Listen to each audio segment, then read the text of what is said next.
not ready for the rigors that is NFL, professional football now, then obviously you're never going to get that second contract because you're not going to last long enough in the league to finish your first contract.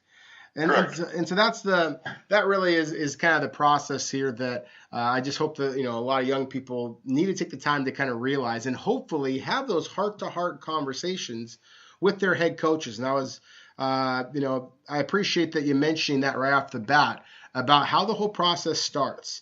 And that's what I would kind of stress to players is that you're going to meet these agents, you're going to meet these people out there who have money and all that kind of stuff. But hopefully you signed with the college that you signed with because you believe in that head coach. The thing about it is the agent works for the player. Yep. A lot of these players think they work for the agent from the standpoint they trust them.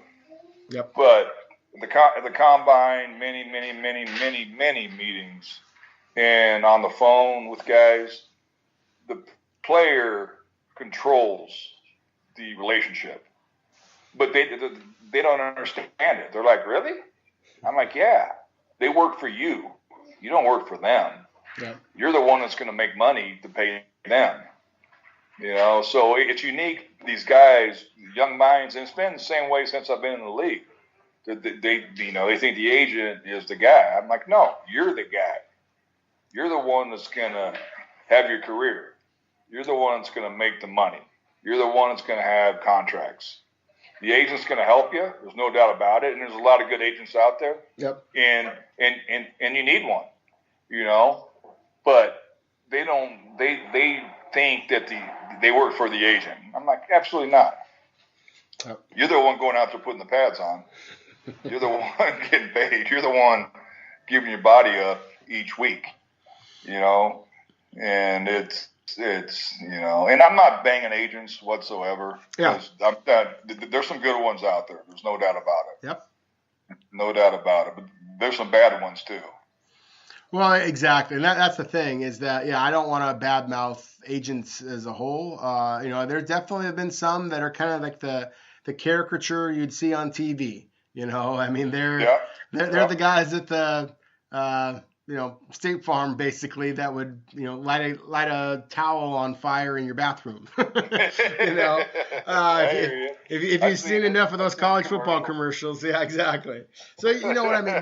But most of the agents that I've come in contact with, Scott, and I'd like to think that this is the case for you as well, is that most of them are pretty upstanding people that have the best interests of their player and just kind of have some morals there. But they obviously, they are trying to sign these players. Everybody wants to find that next big superstar, and if they can help them make money, then obviously that makes sense. But it's the ones who are actively recruiting players and basically know that these are players who don't really have a chance of getting drafted early, and yet you're kind of giving them this line that they are going to be drafted, so they give up that their eligibility, and it's just such a frightening situation for a lot of the young players, and that's why I would kind of again. Make sure if you're a young player that you do have those conversations with your coach. Now, again, there's a lot of coaches out there who don't always have the players' best interests in mind as well. They have the program's best interests or their own, as a head coach, their own personal best interests in mind. But still, they have that experience, and not every agent has that. No, I totally agree. And again, you can't really control what the kids are going to do because it's not kids. Young adults are going to do. Yeah. But you can also have a mindset of, listen, the one thing I learned from Holmgren, I think I've already said this on the show before, is that you're going to have more success with guys that fulfill their obligation at the university. If they sign a scholarship and they fulfill it, you're going to have more success in the NFL than if you come out after your redshirt sophomore year or your true junior year or your redshirt junior year, because it shows something about their character. It shows something about, listen, you're going to take care of me, I'm going to take care of you. Well, and I'm happy you mentioned that. I mean, because that's the thing is we're seeing this kind of alarming trend right now, Scott, where it's not just underclassmen who are deciding that they're done and they don't want to play in bowl games. We're seeing seniors now. We're seeing players, all over the spectrum as far as different positions that are just deciding that they don't want to participate in their team's bowl games. And I think we have talked about this a little bit in the past, but it's just, do you see this trend continuing? And, is this something that you would drop a player down in your personal board if it was a player that wasn't willing to play in a particular bowl game with his team? I see the trend happening more and more. Yeah. Because the possible injury thing. I personally, I don't like it. Would I drop a guy? I don't know if I'd drop a guy, but it's a red flag. Yeah. Because you got teammates that believe in you, and if you're a good player, they need you in the bowl game, and the coaches need you in the bowl game. It bothers me. Now, like I said, if it's a superstar that I know is a superstar and I can see it on tape, I can see it in person, then okay, I probably still take him. Yeah. But the majority of it, I don't like it. I don't like it at all. You know what? Like I said, you sign up for something, you finish something. Yeah. It's, but it's a business decision for the guys. It's their choice. But you know what? You got 10 guys standing next to you. You got 11 guys on the other side of the ball. You got 11 guys on special teams. Yep. And you fought to get to where you're at, and they've all helped you. And I just think team's so important. I don't think the individual's as important as probably some GMs or some scouts, but no, you fight to the end. No, I agree with you. I think that's the thing is that, I look at some of the players who decided they don't want to play in the All-Star or the bowl games or All-Star games for that matter, and they decide to skip them. And I understand from the business decision, as you said, if they're a stud player, if it's Christian McCaffrey, and he's obviously a very, very good player, he's not going to impact his stock dramatically one way or another. I understand seeing out the bowl game. But, it's just, I think the vast majority of players have very similar athletic gifts. And the players who last, just like in most jobs, are the people who are just willing to give that much extra effort, or that are that competitive, or are that, committed to their craft, have that character, as you just said. And if you are not as committed, then you may be that athletic, but the waiver wire is full of guys who are freak athletes, but that don't just have that commitment, that didn't get it done. And so that to me is one of the real question marks. So, like, for example, we have one of the early bowl games that's coming up this week is a matchup between Arizona State and Fresno State. And Arizona State has a wide receiver, N'Keal Harry, who, at least in my opinion, is a first-round caliber talent. And I understand why he's not coming out, or he's not going to participate in the bowl game, because it's just yet one more game that he could potentially get hurt. One of the questions people have about him is his straight line speed. He could potentially be working out right now to kind of improve in that one of those areas. I understand all that. But so the fact that N'Keal Harry doesn't want to play, I don't love it. I wish he'd play, but I understand. But on the other side, say Fresno State, they've got a young safety I'm intrigued by, Mike Bell, number 4, who's an underclassman who I've heard reports might be considering leaving early. And he does not have the production that N'Keal Harry has. To me, it would be crazy for him to consider not playing this game, because what an opportunity. He's going to be going up against a Pac-12 school. It's going to be a nationally televised game.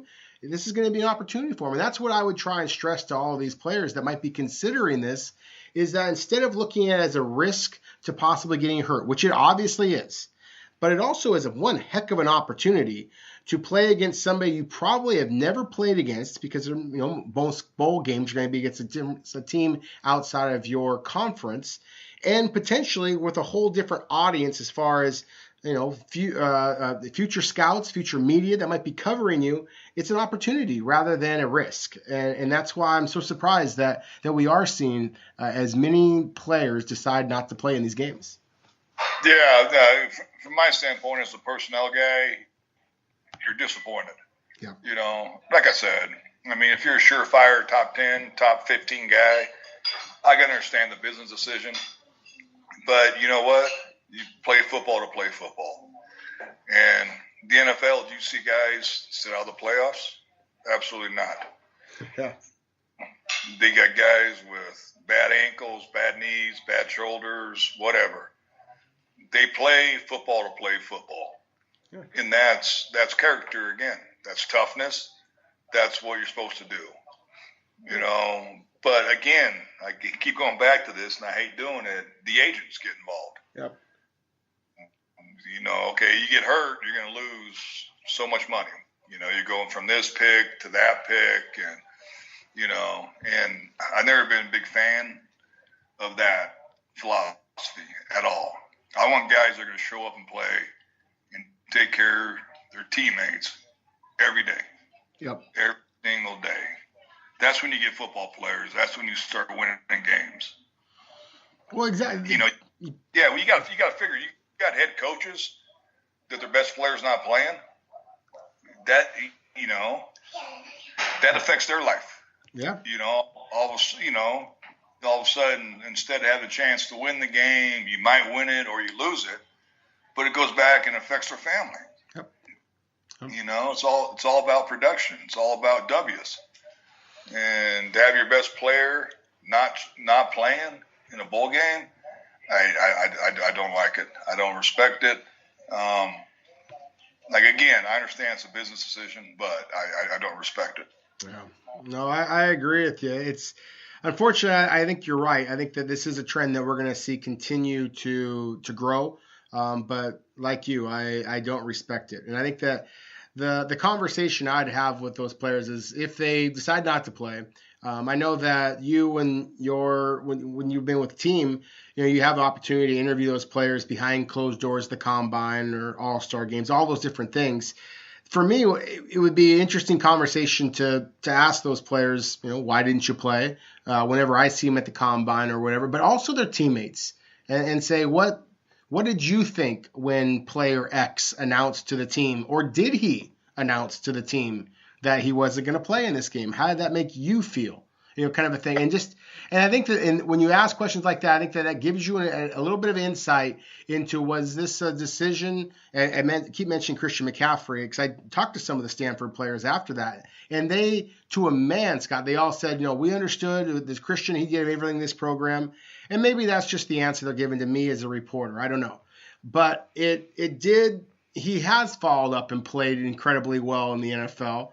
And so I think that, to me, it's an example of a situation where we see that he's kind of one of the exceptions to the rule. And so I want to see but the players that the teammates lose respect for them because, I wish he would have played. We could have used him against this team or whatever. That, to me, really shows that some of those players who maybe will be disappointed in the NFL because they don't have that drive. They don't have that football character that you talked about. Yeah, well, the thing about it comes down to character. Yep. You know, like I said many times, business decision. But still, it's about your fraternity. It's about your brotherhood. Yep. You know, they lay their souls out there so you can be a good player, and then you back away before you finish a job. And I just don't. I don't like it. It's going to keep happening. I know that. You know what? And Christian been a really good player in the NFL.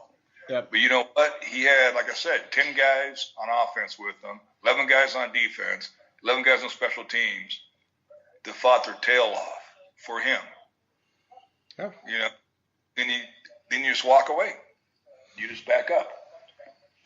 It's a great point. It's a great point. I mean, that's one of the real tough parts of this is that, of course, they all have their own personal decisions they have to make, and you know that's kind of a great segue to the next topic is that one of the true godfathers of scouting, Gil Brandt, NFL.com, obviously worked for so long with the Dallas Cowboys. We all know Gil Brandt. one of the most respected talent evaluators in the history of the game. He recently tweeted that he anticipates that Oregon junior quarterback Justin Herbert and Ohio State